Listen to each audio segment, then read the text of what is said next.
Straight ahead on 12 News, dealing with bullies, how one school is tackling the topic through a lesson on culture.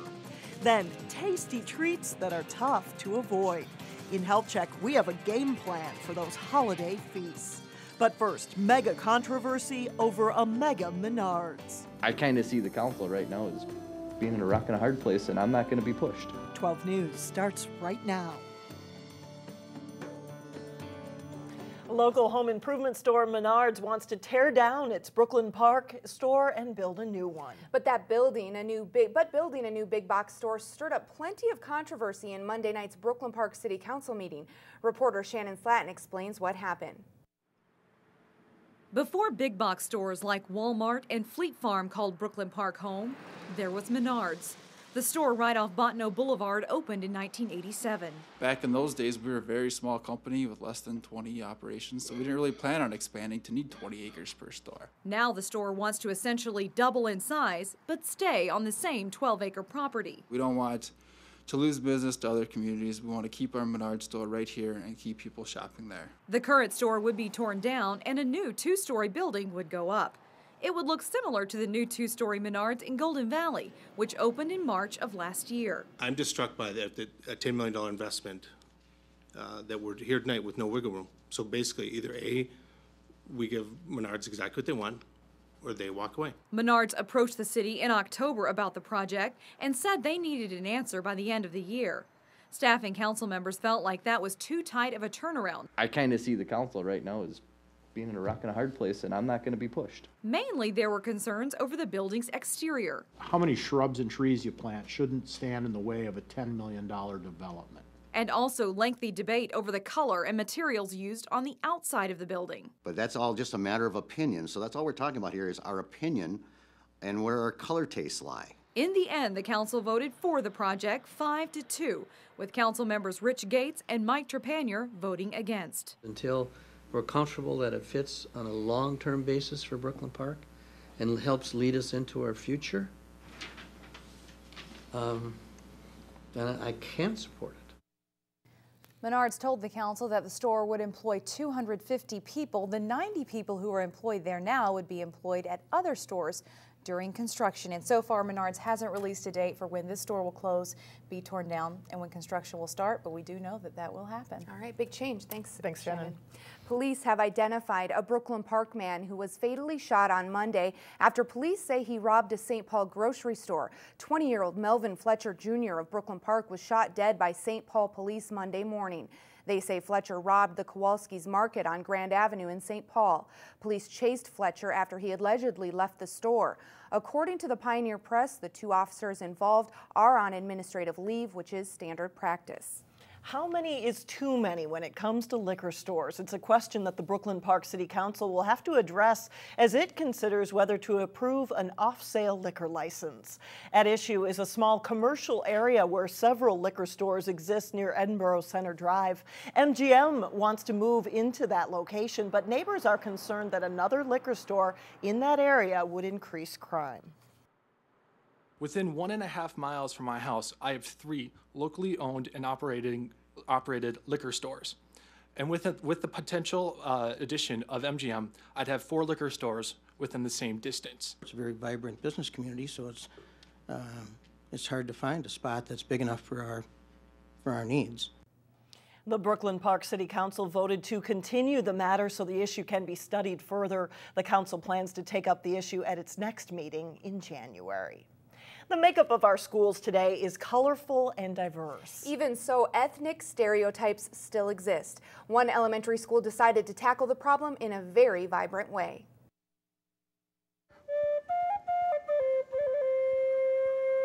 Beautiful music and colorful clothes did more than just entertain at Edinbrook Elementary in Brooklyn Park. They say that the drum is the heartbeat of our people.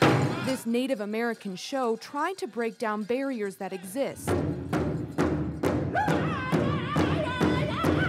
even at a school as diverse as this. I was getting bullied at school, and I was really upset when they started calling me names. Bullying at school almost made 5th grader Michael Flamon want to hide his Native American heritage. It made me feel upset, and it made me feel down. Instead, who was here first? Native Americans. Michael's family decided this could be an opportunity to teach. They say this dance is one of the oldest styles of dance known today, boys and girls. Talking about how special we are and we are equal, we are all equal. And so that told everybody that we could be together and we are one nation. Non-Native children sometimes have a lot of stereotypical images about Indians. Ramona Stately runs the Indian education program for Osseo District 279. She says our schools are filled with misconceptions about Native Americans, and that often leads to bullying. In Michael's case, it was pretty severe. We want to address it, and we want to address it in a really good way. So in front of his entire school, Michael proudly shared his culture. We turned a bad experience into a positive thing. We use this as a means to educate. He's learning to stand up for himself. In Dakota, we call that wamaji, and that means I stand strong in my own power. And that's when I see this young man dancing, I know that he understands that. As classmates held hands and even joined the dance, different suddenly didn't seem so scary. I say, when you're a little bit different, it's beautiful. Each year, District 279's American Indian Advisory Committee selects one boy and one girl representative. This year, they chose Michael, and it was the first time an elementary-age student has ever been selected. The City Council will have to ask itself, at what price is it willing to give away a very scarce resource? The peace, the quiet, the beauty of the Mary Hills Nature Center. This is not a bad thing, this is a good thing. And if we don't get it now, this community will not be part of that opportunity.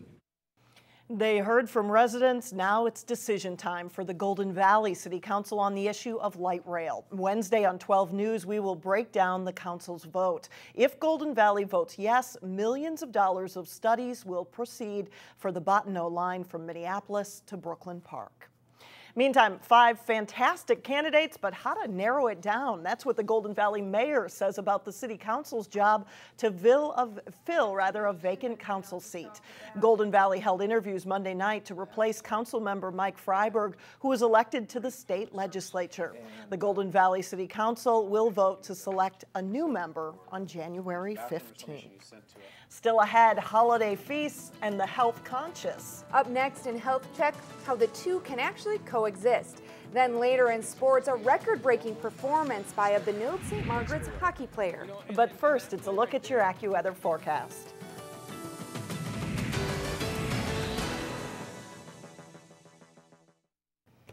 Imagine having to make the choice between putting a meal on the table or providing your child with a gift on Christmas. And thanks to the generosity of the community, close to 750 families don't have to make that choice.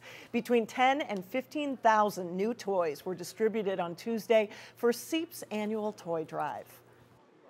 I've talked to families who really feel a need to give their kids something, even if it's not very expensive. It's just a show of affection at this time of year. And if your budget is super tight, you know, this takes a big worry off of their heads. If you would still like to make a donation, the Toys for Tots program is accepting donations through Wednesday, and they are in need of gifts for older kids ages 11 and up. Every which way you turn this holiday season, there are tasty treats and fabulous food staring us right in the face. Overindulging on all of those delicious delights can spell trouble for your waistline, but in today's Health Check, Delane Cleveland shows us that there is still hope for people trying to stay healthy.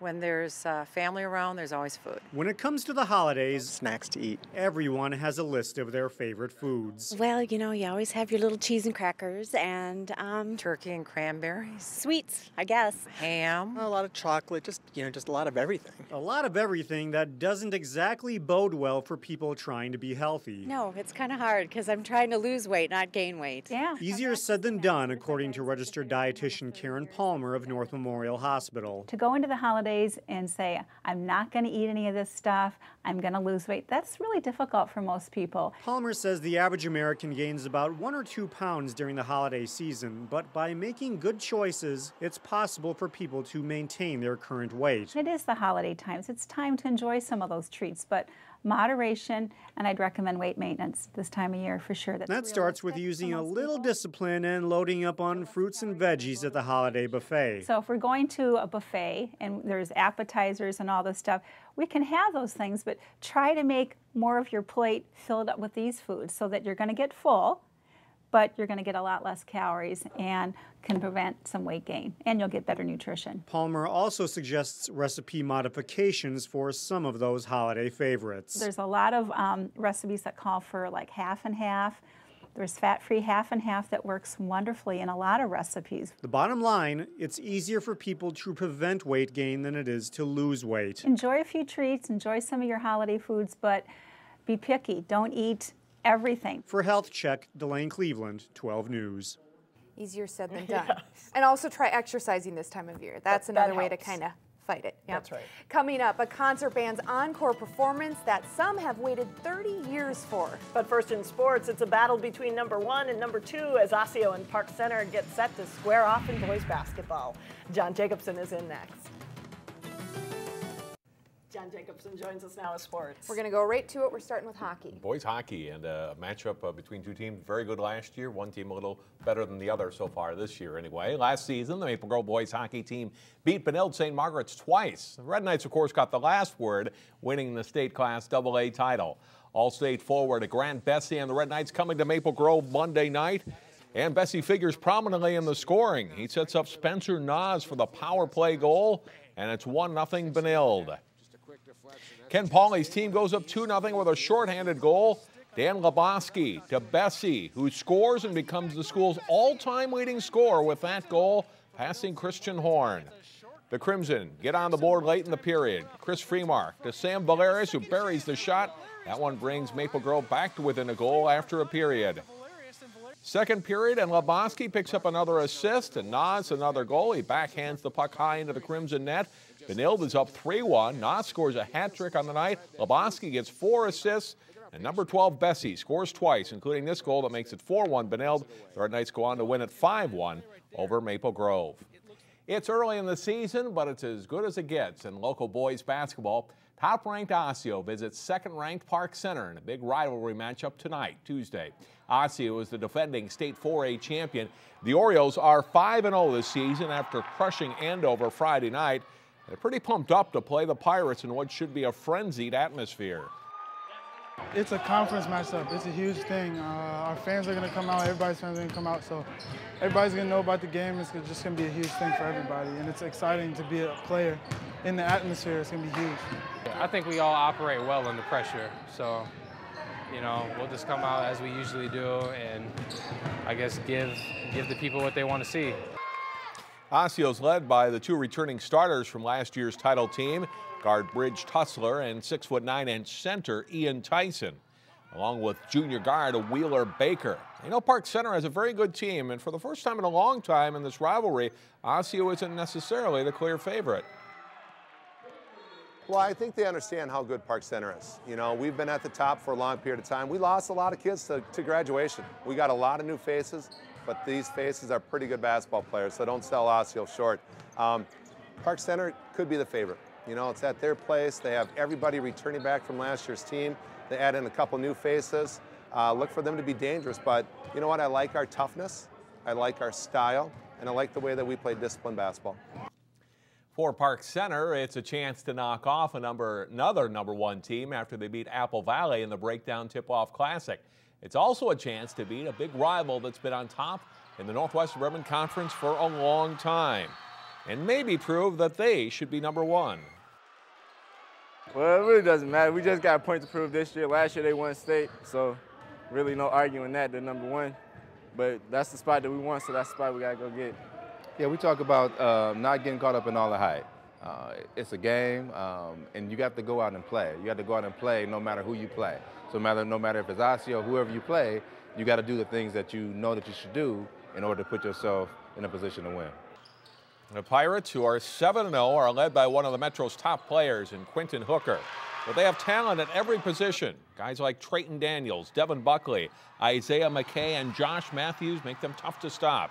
The Pirates slipped past Centennial 59-58 Friday. It's the type of game that helps them prepare for tonight's game. I think it showed our character. It showed that we can play through adversity and still get the win. So. Tip-off is at 7 o'clock tonight. Get there early as the game will likely sell out. We'll have highlights Wednesday starting at 4 on 12 News. Wrestling is a sport that requires not only physical ability, but also mental toughness. This week on Channel 12 Sports Jam, Jason Malillo profiles a guy who embodies both. Senior Tony Gamache. Here's a clip from that story.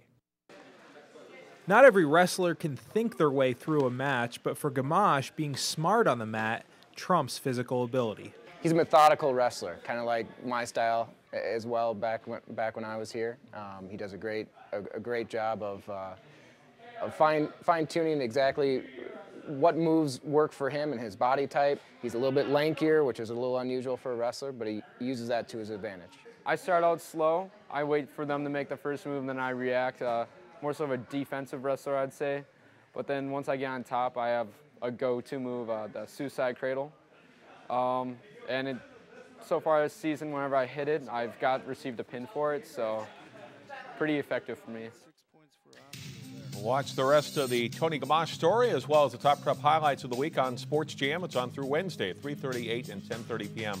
on Channel 12. Really had a nice season of football for the Orioles and now doing well in wrestling. All right, busy kid. Thanks a lot, John. Still ahead, a story that's music to the ears of people over at North Hennepin Community College. We'll be right back.